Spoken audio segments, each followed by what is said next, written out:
Bonjour à toutes et à tous. Donc ici Catherine à Atienza en direct pour cet audio pour la poursuite de la lecture donc du livre de Mabel Katz, La voie la plus facile, qui est une approche donc on va dire un témoignage de la méthode hawaïenne Ho'oponopono. C'est la troisième lecture pour ce livre-là et on se retrouve donc comme prévu pour ce livre-là sur ma page professionnelle. Je vous souhaite la bienvenue. Je vais vous demander, avant de démarrer la lecture, de bien vouloir vous asseoir confortablement, vous installer confortablement. On va faire une petite respiration ensemble. On expire l'air, l'énergie positive et on évacue tout le stress que l'on aurait pu accumuler depuis le début de cette journée. On va le faire une deuxième fois.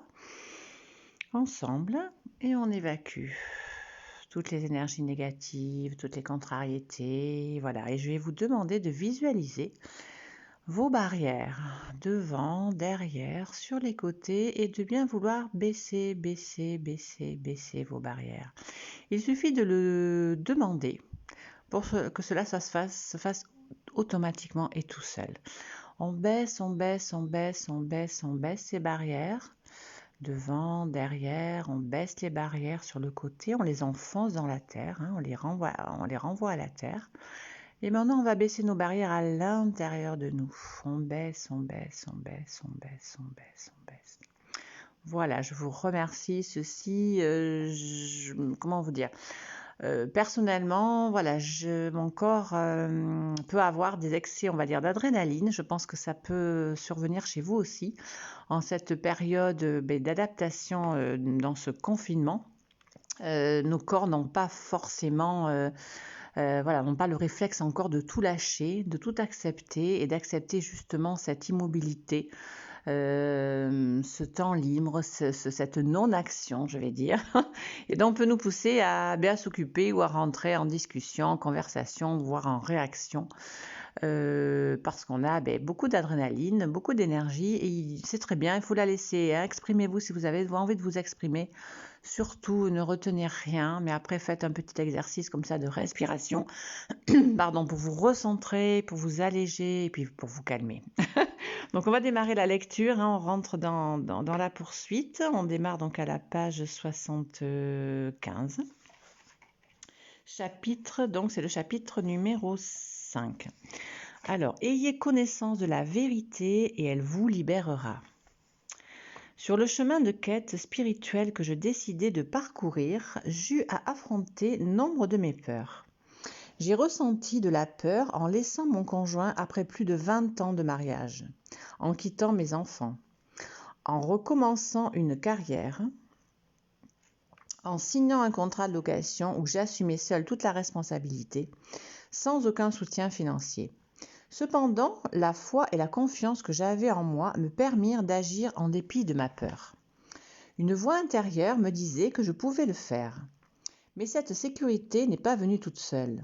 Je l'ai acquise en travaillant sur moi-même, en lisant des livres, en participant à des séminaires, en me décidant à affronter et à accepter les choses que je devais changer. J'ai beaucoup appris lors des séances de renaissance, rebirthings, et de Temazcal, une hutte de sudation, Sweet Lodge. À l'intérieur d'un Temazcal, c'est totalement obscur et il fait très très chaud. La chaleur est si intense qu'on a mal à la poitrine en respirant et certains pensent même qu'ils vont en mourir. L'Amérindien qui conduisait l'expérience expliqua que dans le Temazcal, on n'a d'autre choix que de plonger en lui-même et de se regarder en face. Je me souviens de m'être fait 2 réflexions très importantes en y étant. Si Dieu me permet de faire ceci, c'est que ça doit être sûr. Et immédiatement après, je me dis, ma belle, si tu es capable de surmonter cette expérience, tu es capable de tout. Je crois avoir laissé nombre de mes peurs dans ce Temazcal. Quand nous découvrons qui nous sommes et le pouvoir que nous avons, nous comprenons qu'il n'y a rien à craindre. Nous sommes toujours entourés de beaucoup de soins. Nous sommes toujours protégés, tous les êtres humains connaissent la peur. Nous pourrions dire que c'est comme une maladie. Nous sommes dépendants de la peur, de la souffrance. Nous préférons souffrir parce que cela nous est familier. Nous connaissons cette situation, cette sensation. En dépit de souffrir, nous nous sentons à l'aise. La peur, c'est ce que l'on connaît, c'est quotidien. Lorsque nous décidons à affronter et à passer outre nos peurs, nous arrivons à l'autre extrémité du tunnel, nous voyons la lumière. Nous reconnaissons ce qui est vrai et non seulement nous sentons-nous triomphants et beaucoup mieux vis-à-vis de nous-mêmes, mais en plus, si nous regardons en arrière, nous voyons que ce ne fut pas aussi terrible que nous l'avions imaginé. Un jour, je participais à un cours de négoce d'où quelqu'un nous raconta comment il s'était converti en vendeur de maisons. Il était très jeune et le premier jour de travail, son supérieur lui demanda « Tu veux vendre des maisons ?» Lui, bien sûr, répondit immédiatement que oui. Alors son supérieur le conduisit dans un quartier et lui dit « C'est ici que je vais te laisser. Je te récupérerai dans 4 heures. Va frapper à chaque porte et demande aux gens s'ils veulent vendre leur maison. » Il lui laissa une feuille de papier sur laquelle il y avait 100 cases et il lui expliqua que chaque fois que quelqu'un lui dirait non, il mettrait une croix dans une des cases. « Va chercher tes 100 premiers noms. » Le jeune n'en croyait pas ses oreilles. Mais de toute façon, pas question de fuir la situation. En fin de compte, plusieurs lui dirent non, mais à sa grande surprise, plusieurs aussi lui dirent oui. Que justement, ils y pensaient et que cela les intéressait d'avoir plus d'informations. À ce moment-là, le jeune se rendit compte que chaque personne qui lui disait non le rapprochait plus de la possibilité d'un oui. Nous avons tous une grande peur du non, une peur énorme du rejet. Cependant, si nous ne nous risquons pas à recevoir un non, jamais nous ne recevrons un de oui. Que se passe-t-il si les gens nous disent non ? Si nous y pensons bien, ce n'est pas si grave. La capacité de surmonter cette peur est ce qui différencie les personnes qui obtiennent beaucoup dans la vie de celles qui n'obtiennent presque rien, comme celles qui ont du succès et qui se surpassent de celles qui piétinent. Évidemment, la peur est en lien avec nos propres insécurités. Si nous ne savons pas qui nous sommes, nous ne connaissons pas le pouvoir que nous avons d'attirer ce qui est parfait et correct pour nous. Lorsque nous avons confiance et croyons en nous-mêmes, nous savons reconnaître que chaque instant est parfait. Si quelqu'un nous dit non seulement ce n'est pas grave, mais en plus chaque fois, ce sera parce que ce que nous recherchions n'était pas parfait et correct pour nous, à ce moment-là. Celui qui a la foi sait bien qu'en ces occasions, très souvent, lui arrive en chemin quelque chose de meilleur et d'encore plus grand. Et il l'attend avec certitude et confiance. En revanche, celui qui est désespéré et confus et qui ne connaît pas sa véritable identité ressent une peur profonde qui le paralyse. Nous connaissons tous la peur, depuis le balayeur de rue jusqu'au président d'une nation. Les peurs n'ont pas de hiérarchie. La différence est que certaines personnes osent les ressentir et continuer à aller de l'avant, quoi qu'il en soit. Il faut être courageux pour réaliser ces changements. Mais si nous ne les faisons pas, personne ne le fera pour nous. Si Jésus ni Bouddha ne reviendront pour nous sauver, ni Bouddha ne reviendront pour nous sauver. Ce dont nous avons besoin pour nous transformer est en nous. La transformation est interne. Il n'y a pas d'autre façon de faire. Il n'existe pas de raccourci dans cette recherche. Chacun de nous choisit son chemin. Plus nous sommes courageux, plus nous arriverons loin et plus seront nombreuses les possibilités qui se présenteront sur notre passage. La bonne nouvelle, c'est que les peurs n'existent que dans notre esprit.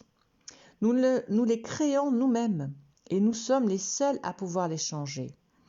Les croyances et les mémoires peuvent être effacées. Nous n'avons pas besoin d'elles pour vivre. De ce processus dépend notre liberté. En abandonnant la prison que nous avons créée dans notre esprit, nous ouvrons la porte à notre âme et retrouvons la liberté.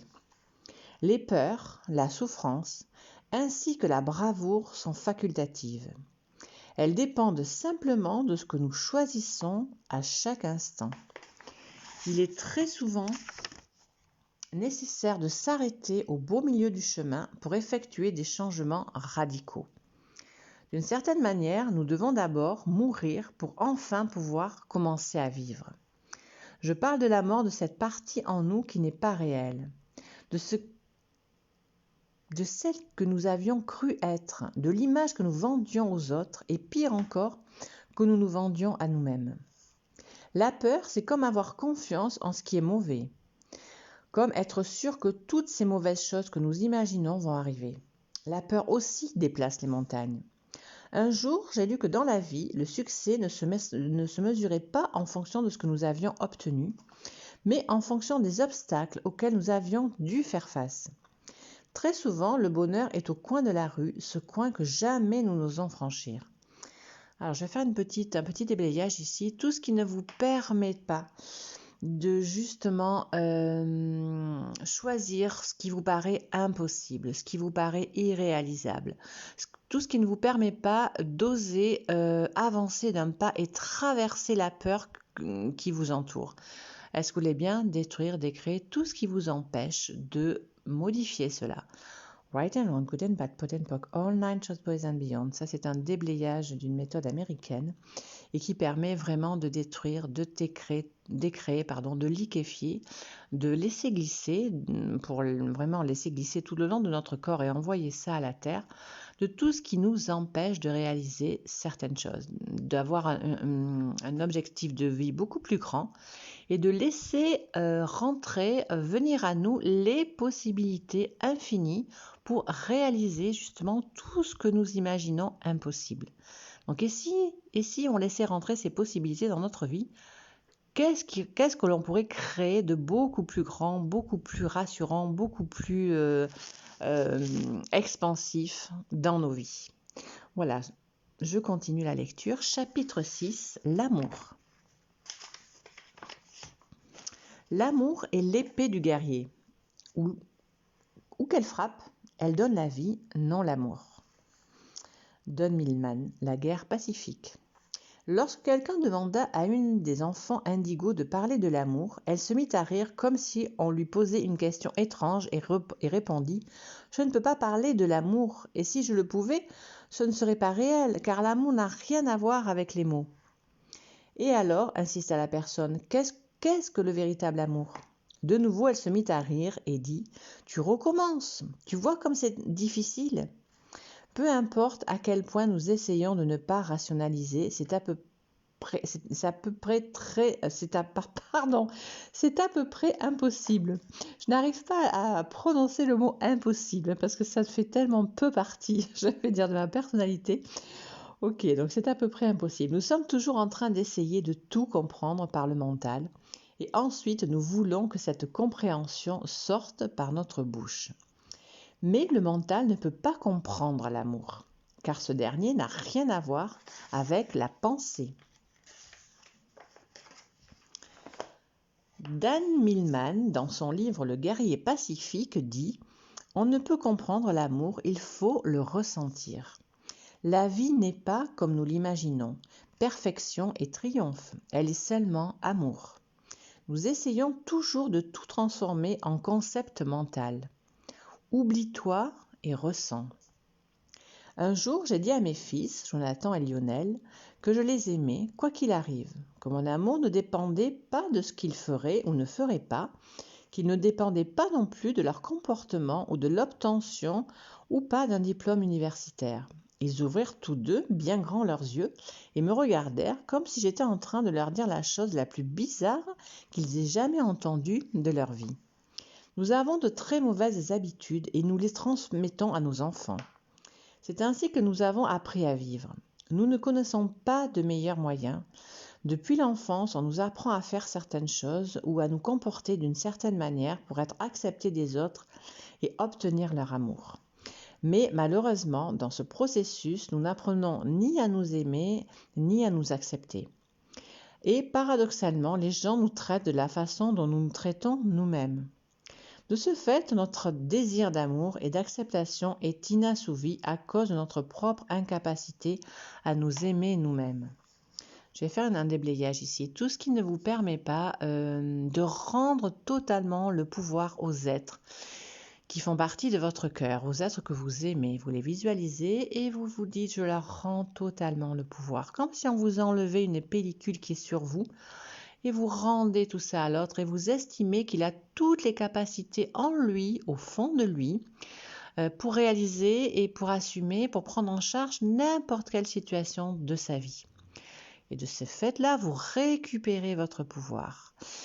Et vous verrez que cela change totalement la relation avec l'autre. Tout ce qui ne vous permettrait pas de faire cela avec facilité, voulez-vous bien le détruire et le décréer et renvoyer tout ça à la terre. Poursuite de la lecture. Nous, sans amour-propre, nous ne pouvons aimer personne. Ne pas accepter cette vérité, c'est nous tromper nous-mêmes et tromper les autres. L'essentiel est d'apprendre à nous aimer et à nous accepter tels que nous sommes. Ça ne sert à rien de faire les choses pour les autres. Si quelque chose ne fonctionne pas pour nous, il ne fonctionnera pas non plus pour les autres. Les mères, et j'en suis une, ça c'est entre parenthèses et c'est l'auteur qui le précise, hein.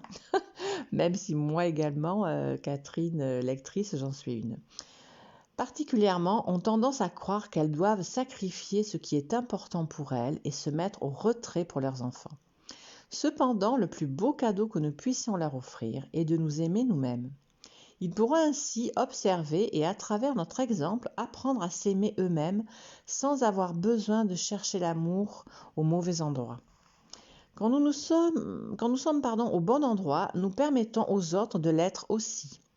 Plus nous nous donnons du mal pour obtenir de l'amour en faisant certaines choses et en nous comportant d'une certaine manière envers les autres, plus nous nous éloignons de la possibilité de connaître ce à quoi nous aspirons tant.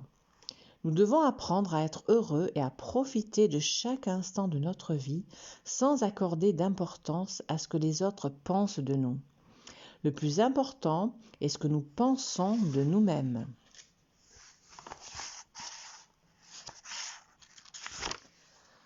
L'amour envers notre propre personne est l'outil de transformation le plus puissant. L'amour commence par nous. Il est inutile de le chercher au dehors. Il n'existe pas. Nous passons la majorité de notre temps à chercher l'amour au mauvais endroit, la quémandant sans cesse chez les autres sans savoir pourquoi. Voici l'autre grave erreur que nous avons l'habitude de commettre. Nous pensons que pour être heureux, nous avons besoin d'avoir un partenaire. Nous croyons que l'autre va nous apporter ce bonheur auquel nous aspirons tant. Mais même lorsque nous avons obtenu de l'autre qui nous aime, nous ne nous sentons pas heureux. Nous sentons que nous ne sommes pas complets et nous recherchons chez l'autre ce que nous croyons qu'il nous manque. C'est une perte de temps. L'amour doit se chercher en soi. Une fois qu'on l'a trouvé, que l'on se sent bien avec soi-même, que l'on s'accepte et que l'on s'aime, on découvre qu'en réalité, on n'a besoin de personne. On cherche alors quelqu'un parce qu'on désire et on choisit d'être en couple. Dans ce contexte, on agit librement par choix et non par nécessité. Le manque de confiance en nous nous empêche d'aimer vraiment. Nous disons que nous aimons, mais nous le faisons d'une manière possessive. Les mères, par exemple, ne permettent parfois pas à leurs enfants d'être eux-mêmes et elles les maintiennent sous l'emprise de leurs opinions et de leurs points de vue. Très souvent, elles créent des relations amoureuses dans lesquelles elles souffrent d'une terrible jalousie. Ceci n'est pas de l'amour, mais nous ne pouvons éviter ces situations. Ce sont les vieilles cassettes enregistrées qui passent à nouveau dans nos têtes. Nous ne pouvons voir les gens tels qu'ils sont. Nous les voyons à travers nos pensées et nos mémoires. Je vais faire un déblayage ici. Tout ce qui ne vous permet pas, pour reprendre les mots de ma belle, de stopper ces cassettes, l'enregistrement, le fait que ça repasse en boucle et en boucle et en boucle. Est-ce que vous voulez bien détruire et décréer tout ce qui ne vous permet pas d'appuyer là sur le bouton pause et sur le bouton effacement, les deux boutons qui effaçaient autrefois les cassettes, hein, vous les visualisez bien, vous appuyez dessus et vous effacez tout ce qui tourne en boucle dans des situations qui reviennent et qui ne vous conviennent pas.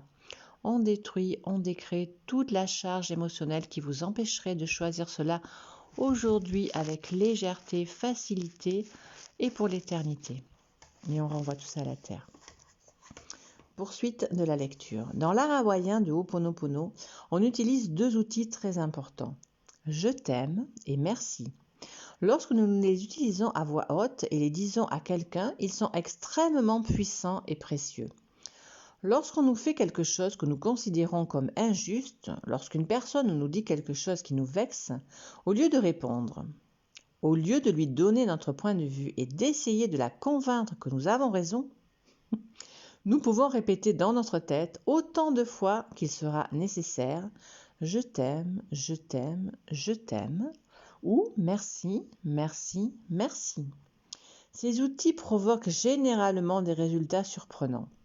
Parfois, la personne s'excuse au moment où nous nous y attendions le moins. D'autres fois, il se peut qu'elle poursuive dans la même voie, mais maintenant, ni on ne le remarque pas ou on n'en est pas affecté. Je précise ici, je répète que ces mots sont à prononcer dans notre tête et non pas à la personne qui est en face de nous. Poursuite de la lecture. Avec certaines personnes, les difficultés sont plus passagères qu'avec d'autres. Avec quelques-unes, nous avons plus de mémoire. Nous ne devons pas oublier que tout change en fonction de notre perception des événements, des personnes et des situations. Il en est de même pour les autres. Tout dépend de leur perception, de leur point de vue, de leur mémoire. La vie est comme un film que nous aurions déjà vu plusieurs fois et qui ne cesse de repasser, encore et toujours, parce que nous continuons constamment à réagir. Notre réaction par rapport au problème est une répétition de mémoire. Les difficultés sont généralement des obstacles que nous avons déjà affrontés auparavant, mais que nous n'avons jamais surmontés. Alors la situation se présente à nouveau pour nous donner la possibilité de réagir d'une manière différente. Généralement aussi, les personnes apparaissent dans nos vies pour nous mobiliser et nous montrer quelle partie en nous nous devons changer. Les relations ne sont que des miroirs dans lesquels nous voyons notre reflet. Nous avons la possibilité de choisir de ne pas réagir. Nous pouvons tendre l'autre joue, la joue de l'amour. Sachant cela, nous pouvons mieux prendre conscience et choisir de devenir responsables. Par exemple, si nous avons des problèmes avec nos enfants, le mieux est de leur parler pendant qu'ils dorment. Il suffit de leur dire que nous les aimons et que nous les remercions d'être dans notre vie. Il n'est pas approprié de leur donner notre point de vue, à moins qu'ils ne l'aient eux-mêmes demandé.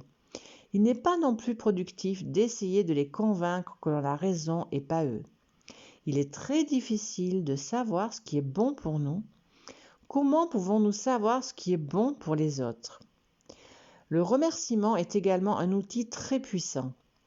Quand nous nous sentons déprimés ou angoissés, le mieux est de penser à toutes les bonnes choses que nous avons dans notre vie. En pratiquant cela, très vite, notre énergie change. Nous nous élevons au-delà des problèmes. Parfois, nous ne nous rendons pas compte de tout ce que nous avons parce que nous